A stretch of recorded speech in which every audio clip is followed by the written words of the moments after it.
Muy buena semana, bienvenidos, bienvenidas. Hoy en un horario diferente, mejor dicho, en un día diferente, dadas las distintas actividades que tuvimos en la semana. Hoy podemos encontrarnos o reencontrarnos con el estudio del Mishneh Torah del Rambam.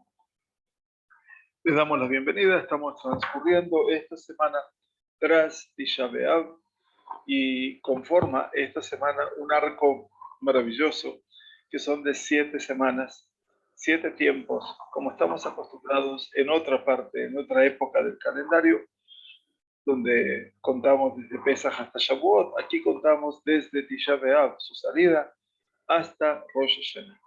El intento, como explicábamos recién en el curso del Bet Midrash, el intento de poder, obviamente, empezar a transcurrir el tiempo de la creación, de la reconstrucción del pueblo judío. Y no hay ninguna duda de que esa reconstrucción, que esa esperanza se construye a partir del estudio. Echol Banaich Limudei Hashem, Berrab Shalom Banaich. Todos tus hijos estudiosos de Hashem, grande es la paz de tus hijos. Por lo tanto, no hay ninguna duda de que el estudio es lo que puede alimentar la esperanza y por sobre todas las cosas el consuelo, porque en última instancia el pueblo de Israel se debe reconstruir a partir de sus propias fuerzas, y estas fuerzas tienen que ver con la esperanza, como dice la plegaria al final de cada mañana: Kaveh el Hashem, Chazak ve'ametz libecha ve'kaveh el Hashem. Como dice el Salmo del libro de Teilim, ten esperanza en Dios, que se fortalezca y se anime tu corazón, ve'kaveh el Hashem. Muy bien, bienvenidos. Entonces vamos a comenzar a estudiar nuestro Rambam diario, mejor dicho, el Mishneh Torah diario. Les recuerdo que estamos en las leyes de Kiddush HaChodesh, uno de los temas centrales de todo lo que representa el escenario vital de lo que es la vida del pueblo judío. A ninguna duda, no dudarlo, y que tiene que ver obviamente con todo ese caleidoscopio, los múltiples matices, los colores de todo lo que es el calendario hebreo. Les recuerdo que la última alajá que estudiábamos en el capítulo 3 era sobre cuáles meses se salían los emisarios. Recordábamos que antes las señales eran con antorchas en la cima de las montañas, pero Mishekilkelu Aminim, lamentablemente nunca faltan los enemigos, y no solamente los enemigos que vienen a una batalla, a una guerra, sino también aquellos que quieren impedir en última instancia que el pueblo de Israel pueda vivir de acuerdo a sus más sanas costumbres y tradiciones. Por lo tanto, los Jajamim establecieron que se enviaban mensajeros, les recuerdo, para informar a la gente durante 6 meses. O sea, en el mes de Nisan salían emisarios del Bet Adin para anunciar Pesach. Para Av, precisamente ahora, por el Ta'anit, por el ayuno del Tisha B'Av. Por supuesto que en el Ul era el tercer tiempo que salían los emisarios a causa de Rosh Hashanah, es decir, para que pudieran estar preparados para el 30º día de Elul, quiere decir el día Shloshim Be'elul, porque obviamente ese día 30 se podía determinar, como sabemos muy bien, como el día de Rosh Hashanah. Porque dice el Rambam, Imnodalaem Shekichu Betin Yom Shloshim, Noagim Oto Hayom Kodesh Bilbat. Porque si se enteraban en el tribunal superior, si se enteraban que el tribunal superior, el Bet Adin, en Jerusalén había santificado el 30º día, observarían solo ese día como feriado, como día festivo. Si no se les llegaba a saber, observarían tanto el 30º como el 31º día, como Rosh Hashanah, hasta que los mensajeros de Tishrei hayan llegado. Ustedes se dan cuenta que aquí, todavía, en la época de la Mishnah, Rosh Hashanah estaba inicialado como un solo día, en principio, y máximo, si los mensajeros no llegaban, entonces se cumplía con 2 días. Y esto hablaba de que originalmente la Sagrada Torah nos dice, Yom Teruah Elahem, en el mes séptimo, día primero del mes, día de toque de Teruah, de Shofar, será para vosotros. O sea que la Sagrada Torá, cuando habla de Rosh Hashanah, habla específicamente como Yom Teruah, como día de toque de shofar. Esa es su identidad básica, después lo vamos a estudiar eventualmente, pero era un solo día. Muy bien. Luego, obviamente, también volvían a salir para Tishrei. ¿Por qué? Por Takanat Amoadot. Takanat Amoadot significa para establecer las siguientes festividades del mes de Tishrei. Nosotros ya no sabíamos cuándo era de antemano, pero había que determinar cuándo era Yom Kippurim y cuándo llegaría Sukkot. Si bien para la Sagrada Torá el Yom Kippurim es el 10 de Tishrei, todavía la gente no sabía porque no tenían un calendario fijo y el 15 de Tishrei es Sukkot, tampoco se obtenía un calendario fijo. Muy bien, pero también para nuestra sorpresa, eventualmente la quinta oportunidad que salía era también para Kislev. Quiere decir, Kislev eventualmente por Hanukkah. Vean ustedes qué trascendencia tenía Hanukkah. Y en Adar por Purim. O sea, Hanukkah y Purim, que son dos celebraciones ligadas solamente a la tradición rabínica, muy interesantemente también se salían los shlichim del Bet Adin, los emisarios del Bet Adin, para eventualmente poder ir e informar a las comunidades cuándo celebrar Hanukkah y cuándo celebrar Purim. Ahora, lo último que nos decía Rambam es Bisman Shebet Hamikdash Kayam, mientras el Bet Hamikdash estaba en pie, los Shluchim salían también en el mes de Iyar, o sea, una séptima ocasión, porque en el mes de Iyar, les recuerdo, el día 14 de Iyar, teníamos no el pequeño, sino el que se llamaba Pesach Sheini, es decir, ese Pesach que se llama Pesach Katán, en el lenguaje del Rambam, Pesach pequeño, por eso está escrito pequeño Pesach, que tenía que ver con la segunda oportunidad para celebrar Pesach para aquellos que habían estado en un camino lejano, o como plantea el libro de Bemidbar, nuestro Humash Bemidbar, que habían estado impuros por un contacto con un cuerpo muerto. Muy bien, entonces nos dice ahora el Alajadis. Sheluhei Nisan Sheluhei Tishrei En Yotzeim Ela Beyom Rosh Chodesh Achar Shita'alei Hashem. Incluso cuando la luna se vio claramente en la noche anterior, nos explica la traducción, los mensajeros del Betadín para los meses de Nisan y de Tishrei, atención, no partirían, no salían, ¿sí?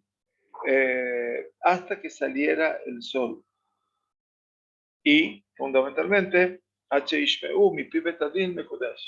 y escucharan al tribunal pronunciar, ha sido santificado.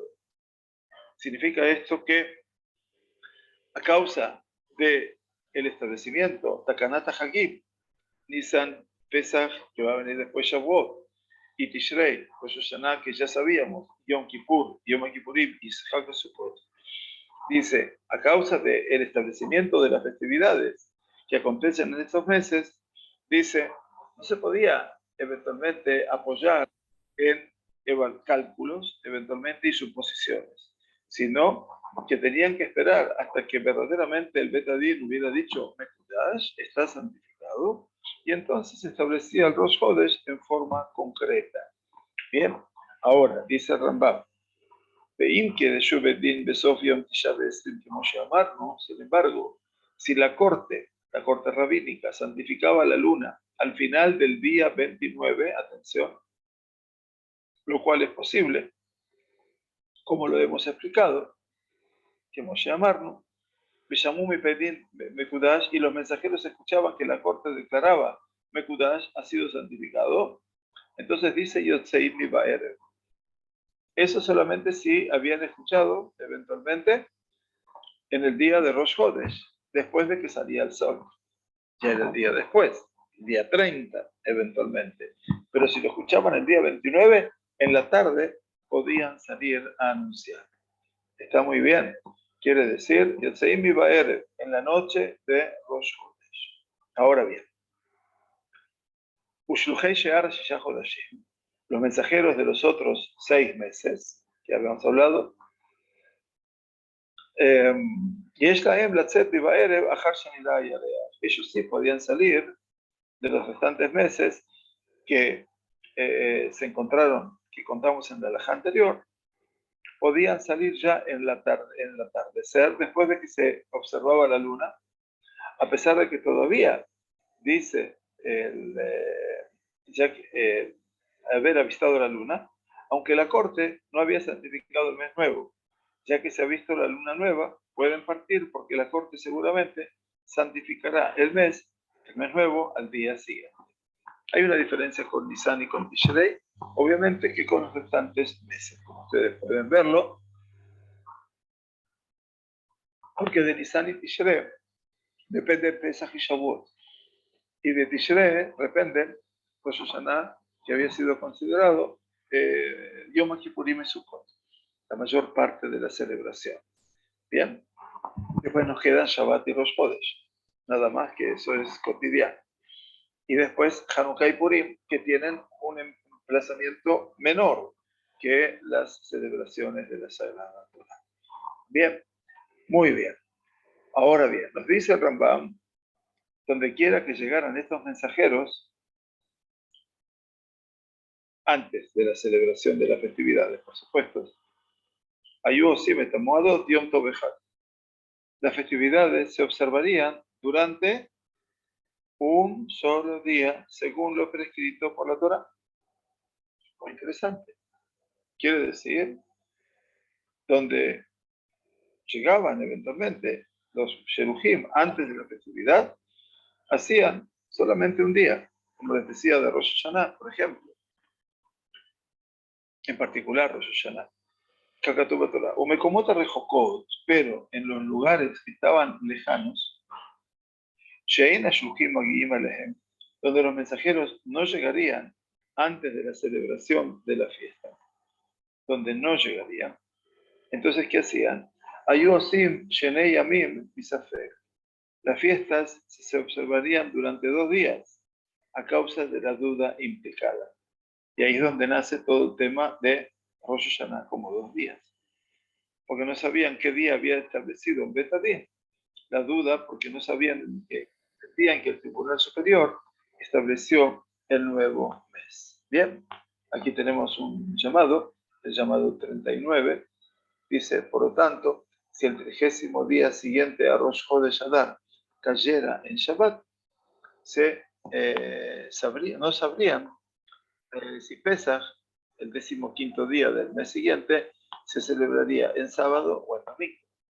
Entonces había una duda, y en este caso había que celebrar 2 días, porque el 30º día siguiente a Rosh Chodesh Adar, 30º día, cayera en Shabbat, los Sheruhim no salían.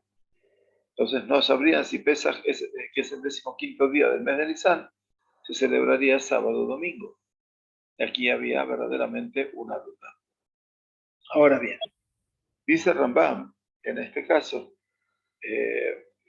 ahora lo vamos a analizar todo esto.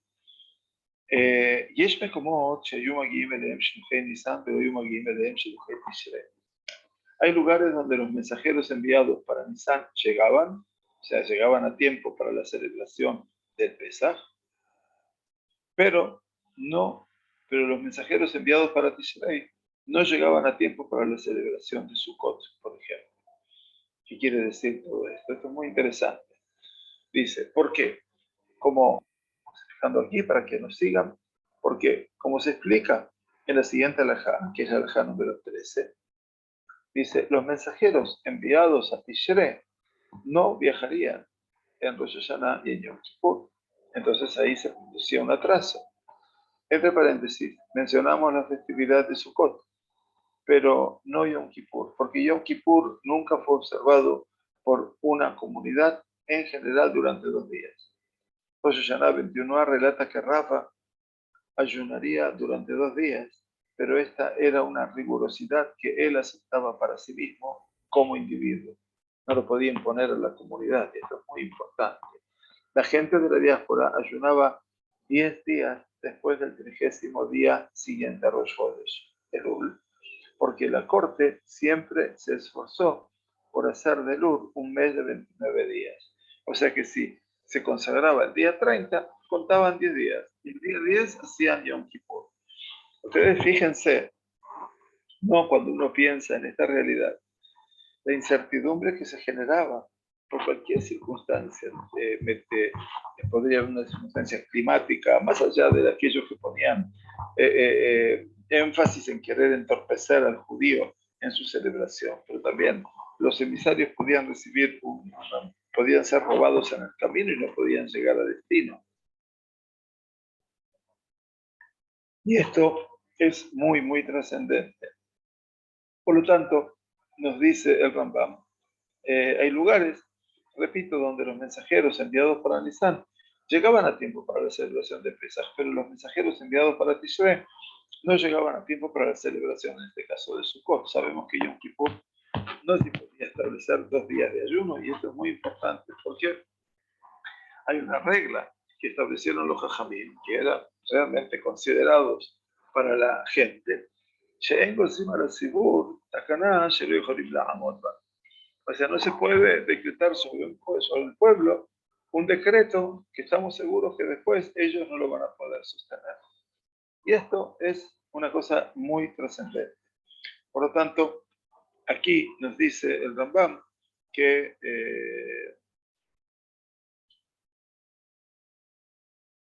según la letra de la ley, que se de acuerdo de la Halajá, hubiera sido apropiado que observaran Pesach por un día, ya que los mensajeros los alcanzaron y les informaron cuándo se había establecido Rosh Chodesh, y que observaran Sukkot por 2 días, ya que los mensajeros no los habían alcanzado. Sin embargo, para que no hubiera diferencia entre las festividades, los sabios instituyeron la regla de que se celebraran 2 días para todas las festividades, atención, en todos los lugares a los que no llegaban los mensajeros de Tishrei. Y esto incluye el festival de Shavuot. Muy interesante aquí, que aquí nace de a poquito lo que va a transformarse después para las diásporas, el Yom Tov Sheini Shel Gadol, el segundo día festivo. Cuando vivíamos en la diáspora, eventualmente los que viven todavía en la diáspora se encuentran con que el primer día festivo de Pesach lo celebran 2 días, y el día de Shavuot lo celebran 2 días, y Sukkot, el primer Yom Tov, se celebran 2 días. Y todo esto nace a partir de esta realidad, ¿no es cierto? Entonces el Rambam dijo aquí que es tan trascendente todo esto que lo importante era Shelola Halok Bamoadot. Lola Halok es no dividir las alajot, las leyes, y hacer una parte un día y otra parte 2 días. Entonces, ¿por qué? Que todos los lugares a donde los emisarios del Bet Adin no podían llegar, es decir, que era una distancia mayor de 10 días de Jerusalén. Anotemos esto como presente. Dice, inclusive, Afilu Yom Tov Shel Atzeret, Chag HaShavuot, dice que su fiesta son 50 días. ¿Cuándo se cuenta? 50 días después del primer Yom Tov de Pesach, del primer día festivo de Pesach, ¿no es cierto? Y que el tiempo de Shavuot depende de cuándo se estableció el Rosh Chodesh Nisan, el comienzo de Nisan, y a pesar de que hay mucho tiempo para dar a saberlo, los Jajamim dijeron que también lo hagan 2 días en los lugares a donde los emisarios de Tishrei no podían llegar. Y esto obviamente habla de una etapa que se mantuvo por mucho tiempo hasta que Hillel HaBavli, que no es el Hillel que todos conocemos, es otro Hillel llamado el Bavli, el Babilonio, en el año 359 logró una tarea maravillosa, que es la de conformar el calendario fijo, el calendario perpetuo.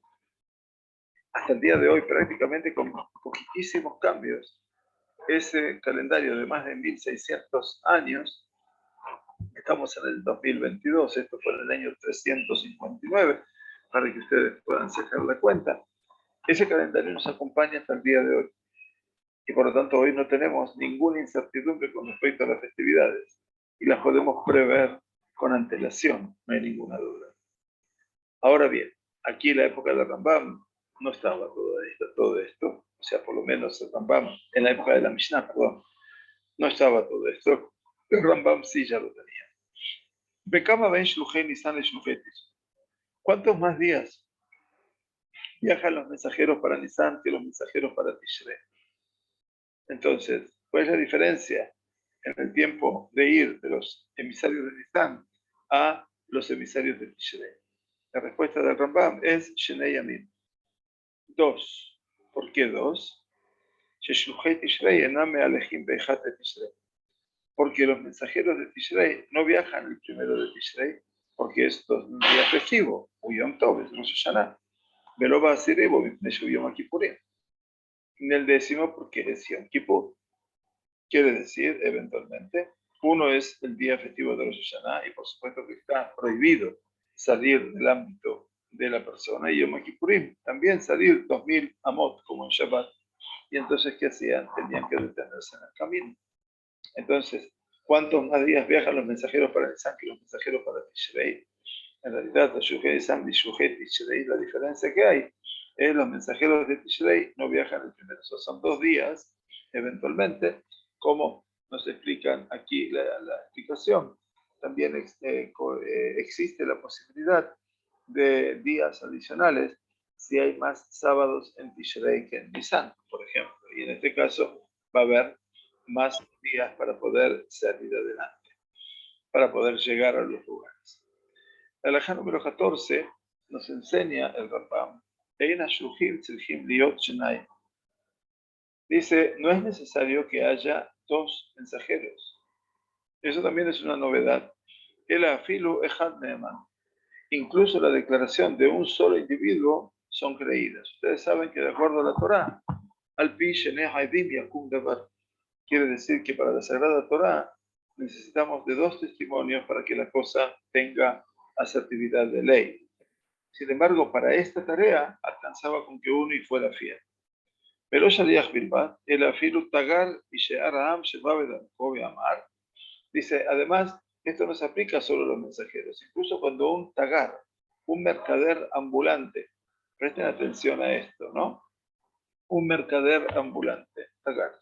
Una persona simple, ¿no es cierto? Un mercader ambulante, Mishe'ar ha'am sheba bedarko, sin particular extensión, pasa en su viaje y dice, escuché de la corte que santificó el nuevo mes en tal y tal fecha, sus declaraciones son creídas y la celebración de las fiestas se organiza en consecuencia. Ustedes comprenden aquí cuál era la importancia, ¿verdad? Dice, de la redacción de Rambam, parecería que es necesario que el comerciante reciba su información directamente del Tribunal Superior o escuchar a los demás, porque escuchar a los demás no es suficiente. Bueno, eso es un diuk, eventualmente, como para saber si tenía que escuchar o no. Pero en principio, la posición en general es que no era necesario que todos escuchen. Y por lo tanto, entonces dice, las declaraciones son creídas y la celebración de las fiestas se organiza en consecuencia. Quiere decir, entonces se establecen las fechas de las festividades de acuerdo a la declaración de ese mercader ambulante. Muy interesante.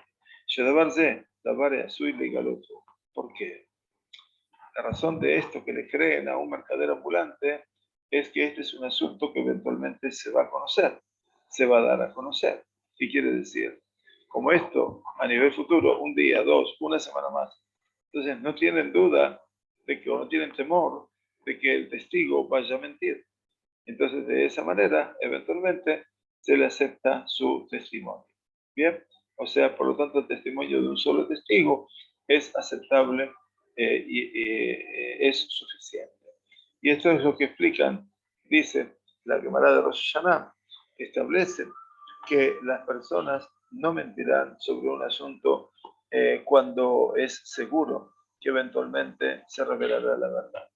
Entonces, los comentarios comparan las declaraciones de Rambam aquí con la de la conclusión de rigor de Kerush. En la última fuente, bueno, esto lo vamos a ver después porque en este momento tenemos que ampliar la información con respecto a este tema. Ahora bien, va a decir en la halajá número 15, Beit Din sheyashvu kol yom shelushim velo ba'u edim. Ahora, todo esto pasa cuando el tribunal sesionó durante todo el 30º día completo, pero no llegaron testigos. Veishkimu banefesh, baneshet, ve'ibru tachodesh que Moshe ve'arno beperete. Entonces, ¿qué hicieron los jueces? Se levantaron temprano, por la mañana, e hicieron el mes lleno, Aibur a Jodesh. O sea que el mes que pasó tuvo 30 días, como ya dijimos anteriormente en este capítulo. Y después de 4 o 5 días, vinieron testigos de lugares lejanos y testificaron que habían avistado la luna en el momento oportuno, quiere decir la 30ª noche. Hasta entonces no había llegado nadie, y ahora llegaron después de 4 días. Entonces, de hecho, los mismos principios se aplican si los testigos llegan a fin de mes. ¿No es cierto? Afilu ba'u besof hachodesh. Entonces, ¿qué pasa aquí? Entonces, aquí decía el Rambam, Me'aimin aleem yom gadol. Entonces, se les hace como una situación tensa para con ellos y hacen la cuestión esta, los sabios del tribunal, como algo muy intimidante, para buscar desorientarlos con las preguntas. Es decir, tratan de ser muy, muy puntillosos con su testimonio. O sea, quieren estar muy seguros. Y entonces nos dice, los contrainterrogamos muy a fondo y somos extremadamente precisos con respecto a su testimonio, porque el tribunal se esfuerza por no santificar este mes que ya ha sido declarado lleno. O sea, que eventualmente los Jajamim, obviamente, saben que ya ese mes se ha declarado de 30 días y por lo tanto tratan de ser muy meticulosos para no cambiar su resolución eventualmente. Dice Rambam, las declaraciones de Rambam en esta y las siguientes 4 alajot se basan en su interpretación de Rosh Hashanah 20 a de la Gemara. Significativamente su comprensión de ese pasaje difiere de la explicación de Rashi.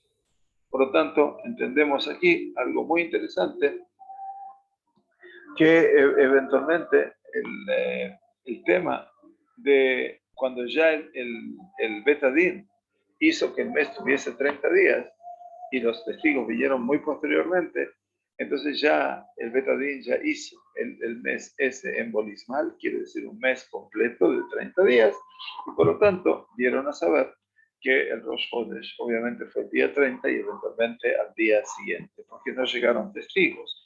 Esa es la verdad. Ahora, dice el Alajá 16, Ve'im amdu aedim be'edutam. Si los testigos se mantienen firmes en su testimonio, estos que vinieron, ¿no? Tardíos. Entonces, son muy detallistas y todo lo que preguntaron los Jajamim, ellos respondieron de acuerdo a los cálculos del Betadín, a pesar del intento de los sabios del Betadín de hacerlo fracasar. Entonces dice Rambam, Benimtzet mejuvenet, si es compatible ese testimonio según los cálculos del tribunal, si los testigos son hombres cuyo carácter es bien conocido, Anashim Yetuim, Unebonim, y también son hombres de entendimiento, Beneshkera Aedut Karaui, y su testimonio fue examinado de manera adecuada, o sea, pasaban por mucho examen, Hazme Kachimoto, la luna es santificada retroactivamente. Entonces, ahora sí, se consagra el mes retroactivamente desde el día en que fue visualizada la luna y retrasan la fecha en un día. Y esto, obviamente, recalcular las fechas a partir del 30º día después de los meses anteriores, ya que se avistó la luna en la noche apropiada. ¿Sí? Entonces, bueno, aquí vemos obviamente que a veces el Betadín, el tribunal rabínico, tenía que quebrar un poco su posición. Ahora, la mayor parte de los sabios Rishonim, que son los juristas, hasta el siglo XVI, es decir, hasta el momento en el cual Maran Yosef Karo escribe Shulchan Aruch, están en oposición a la posición de Rambam en este tema. Los juristas hasta el siglo XVI no piensan como Rambam y piensan que siempre, jamás se puede, consagrar el mes retroactivamente. Dice, porque si no lo consagraron en su tiempo, el día 30, eventualmente no se lo puede hacer retroactivamente. O sea, que ustedes saben que Rambam, obviamente, disponía de una gran sabiduría y él establecía los criterios para su alajá. Y eventualmente no siempre la alajá de Rambam era aceptada. Ahora dice la alajá 17. Vimos el Jubeitín le anía Jodesh Zeme Ubar que ya Kodem, Sheyabou el Beidín Manejí. Si era necesario que el tribunal dejase el mes completo, o sea, el mes completo significa el mes de 30 días. Explicábamos al principio de nuestro tema, que el ciclo de la luna contempla que la renovación de la luna es 29 días y medio, un poquito más de tiempo, horas y minutos, pero son 29 días y medio. Por lo tanto, la estructura del calendario hebreo contiene meses de 29 días y meses de 30 días. Hoy, lo que tenemos ya establecido. Pero los meses de 30 días, eventualmente, son porque se tenía que completar el mes. Y entonces había que hacer el ibur del Jodesh, ¿no? Y esto pasaba como estaba antes de que vinieran los testigos. Y entonces dice, se deja como está. O sea que eventualmente, si el Betadín tenía que dejar el mes con 30 días, como fue antes de que llegaran los testigos, es decir, dejarlo con sus 30 días, como fue antes de la llegada de esos testigos, porque a veces ocurría de que me averim esta Jodesh, que hacían el Jodesh el mes de 30 días, se llama Aibur, que quiere decir el concepto embolismal, y restaban a los meses de acuerdo al cálculo, para poder cuidar, para poder mantener, mejor dicho, un promedio de los meses. Y entonces el promedio era que el año lunar básico, que Sidrán, como se llama, de acuerdo a su sede habitual, y es este año en particular, 5.182, un año así, todos los meses tienen 30, 29, 30, 29, 30, 29, 30, 29. Así son 6 meses de 30 y 6 meses de 39, de 29, perdón. Y eso les va a dar el año del ciclo lunar de 354 días. Por lo tanto, sí, entonces, como estaba antes, lo pueden dejar. Y dice Rambam, dice, esto es lo que significa la declaración. El mes se hace completo por necesidad. El mes se hace completo por necesidad. ¿Qué significa? A pesar de que finalmente vieron que la luna se renovó en su tiempo, pero, como dice aquí, algunos grandes sabios difieren, dice Rambam, sobre este asunto y sostienen que el mes nunca se ha de llenar por necesidad. No por necesidad se puede hacer un mes completo. Más bien, si vienen los testigos, se santifica el mes y no se intimidan para nada. Quiere decir, no hay que ponernos a los testigos en una situación realmente de altísima complejidad. Y explicamos aquí, en el punto 50, esta opinión también se menciona en el pasaje anterior. Bien, nótese de la interpretación de la expresión el mes se llena por necesidad, capítulo 18, la alajá 11, esto lo vamos a ver, por eso les decía un poco más adelante, para poder entender todo el manejo. Ahora bien, Rambam llega a la anteúltima alajá y dice algo muy sugestivo.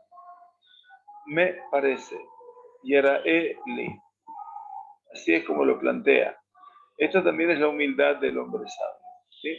Generalmente, ponemos la explicación acá para que lo entiendan. Cuando el Rambam usa la expresión me parece, Yeraeli, en el Mishneh Torah, está introduciendo una interpretación original. Está poniendo ahora su posición. No le trae fuentes a su posición, pero es la sabiduría del genio. Dice, en este caso, Abayé también sugiere la resolución ofrecida por el Rambam en el pasaje anterior. Sin embargo, hay cierta justificación para el uso de la frase. ¿Por qué? Porque hay otras interpretaciones que ofrece el Talmud y no se llega a ninguna conclusión. Por lo tanto, la elección de Rambam de la interpretación a seguir estuvo motivada por su propia comprensión del pasaje. Es su interpretación. Y esto es lo que dice Rambam en forma tan manifiesta. Me parece, y era Eli, que no hay, no, está mal la traducción, que no hay una diferencia de opinión entre los sabios con respecto a este asunto, solo dice Ela Bishara Jodashim Chutz min Samet Israel, solo en las siguientes circunstancias. Los otros meses, además de Nisan y Tishrei. Quiere decir que me parece, dice Rambam, que no hay diferencia de opinión de los sabios en este tema, sino en todos los restantes meses, excepto Nisan y Tishrei. Todos los meses que estudiamos anteriormente que salían. Ahora bien, dice Rambam, o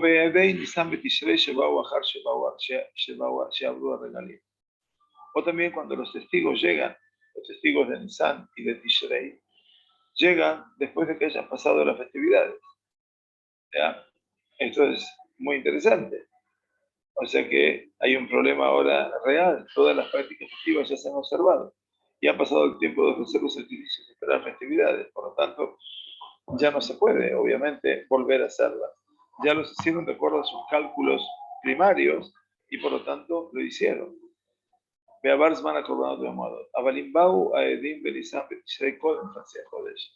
Sin embargo, si los testigos llegaron, los testigos de Nisan y de Tishrei, llegaron antes de la mitad del mes, antes de la mitad del mes. Y esto es muy importante. Miren ustedes qué nos dice el Rambam, las explicaciones del Rambam. Cuando se celebra Pesach y Sukkot, que son el mes de Nisan y el mes de Tishrei, uno podría preguntarse, ¿por qué no se consideró la observancia de Yom Kippur el 10 de Tishrei? El Or Sameach, uno de los juristas primarios, Rishonim, ofrece la siguiente resolución. Yom Kippur se observó solo durante un día en la diáspora periférica. Las comunidades supondrían que la luna había sido avistada en su momento apropiado y observarían Rosh Hashanah el 30º día después de Rosh Chodesh Elul, el día 30. Bien, y Yom Kippur 10 días después, como dijimos. Por lo tanto, al aceptar el testimonio de los testigos, el tribunal habrá asegurado que una gran parte del pueblo judío celebró Yom Kippur en la fecha adecuada. Miren lo que se podía llevar a observar. Aunque esta explicación tiene sus ventajas, no se refiere a la observancia de Yom Kippur en Eretz Israel, ni a los sacrificios que deberían ofrecerse en ese día en el sagrado templo. Entonces, era interesante, lo que servía a veces para la diáspora podía no servir para Eretz Israel. Y ahí estamos, obviamente, con un problema verdadero. Entonces, termina Rambam, dice, se acepta su testimonio y no se sientan a intimidarlos en absoluto, que le hacían tantas preguntas, que los ponían en una situación más compleja, hasta que tal vez si decían que no, no. Dice, porque no tratamos de intimidar a los testigos que declaran que vieron en el momento adecuado para que el mes esté lleno. Quiere decir que el mes tuviese, obviamente, 30 días. Y así es entonces como llegamos a la última alajá de este capítulo tercero, 19 alajot, no era poco. Ahora, sin embargo, reconoce Rambam que sí se puede intimidar a los testigos cuyo testimonio ha sido cuestionado. O sea, estas personas se equivocaron en sus palabras, en sus afirmaciones, quiere decir, y su testimonio no coincide plenamente con todos los cálculos astronómicos que tenía el Betadín, ¿no es cierto? O tampoco los testigos eran coincidentes uno con el otro cuando se los interrogaba por separado. Y entonces, si no se recibía su testimonio, entonces el Rosh Chodesh ese día no se podía declarar, tenía que pasar al día siguiente. A pesar que de acuerdo al cálculo, la luna ya tendría que empezar a verse. O sea, los jajamim sabían eso, pero estaban esperando el testimonio. Entonces, dice, sin embargo, intimidamos a los testigos cuyo testimonio ha sido cuestionado. Y parece que su testimonio no se confirmará. Y el mes se habrá de completar. Quiere decir, se habrá de hacer un mes completo, un mes de 30 días. Entonces, se los presiona para que su testimonio jamás sea confirmado y el mes sea santificado a su debido tiempo. Así dice Rambam. Asimismo, cuando antes de santificado el nuevo mes vienen testigos a anular, pero con mala intención. Leazim es Ed Zomem, es un testigo falso que viene a acusar a alguien de algo que no hizo verdaderamente. Entonces vienen testigos a anular el testimonio de los testigos que vieron la luna en su debido tiempo. Entonces, ¿qué pasa en ese caso? Dice el término hebreo, es leazimma, significa anular su testimonio, afirmando que en el momento en que afirmaron haber visto la luna, estaban en un lugar diferente del lugar donde afirmaron haberla visto. O sea, por eso debería decir aparentemente que no. Entonces, ¿qué pasa con ellos? שראו בזמנו קודם שקידשו בדין, הרי אלו מאיימים על המזימים עד שלא תתקיים ההזמה ויתקדש החודש בזמן. Entonces, ¿qué hay que hacer? El tribunal debe intimidar a los testigos que quieren anular el testimonio original, o sea, a los testigos que vinieron antes, para que la impugnación no sea aceptada y el nuevo mes sea santificado en su momento apropiado. Este es el objetivo de cuánto implicaba la tarea. Parecería que en los dos casos mencionados en esta rajá, esta ley se aplica solo cuando, según los cálculos del tribunal, la luna debería haber sido avistada en la 30ª noche. Este es el escenario fundamental y fundacional. Entonces, nosotros obviamente entendemos que todo este escenario es un escenario muy trascendente, muy importante, y vean con cuánta meticulosidad eventualmente llegamos a este punto. Cuando comencemos a estudiar, con favor de Dios, la próxima semana, el capítulo 4, vamos a ver entonces que vamos a estudiar todo lo que es en este capítulo las primeras alajot en general, las primeras 8, 10 alajot, el concepto de Aibur Ashana, que está mal traducido aquí. Por supuesto, el año bisiesto es una mala traducción, como siempre es el año embolismal. Entonces, ¿cuándo se producía este año embolismal? Como tenemos este año, un doble Adar, quiere decir, y entonces aquí vamos a empezar a estudiar todo lo que representa este escenario tan particular, maravillosamente particular, que habla sobre la vivencia natural del Rosh Hodesh. Rosh Hodesh es un tema muy trascendente, muy importante. Por supuesto que todos los detalles hoy no nos son tan inherentes como para poder decir si el testimonio se acepta o no se acepta y se tiene que cambiar el mes. Hoy, como les decía, ya casi 1650 años, tenemos ya un calendario fijo, gracias a Dios, y por lo tanto no necesitamos ahora que se envíen emisarios. Pero lo que permaneció, si ustedes se preguntan, seguramente es la tradición de que en las diásporas celebren 2 días de festivos en lugar de un solo día.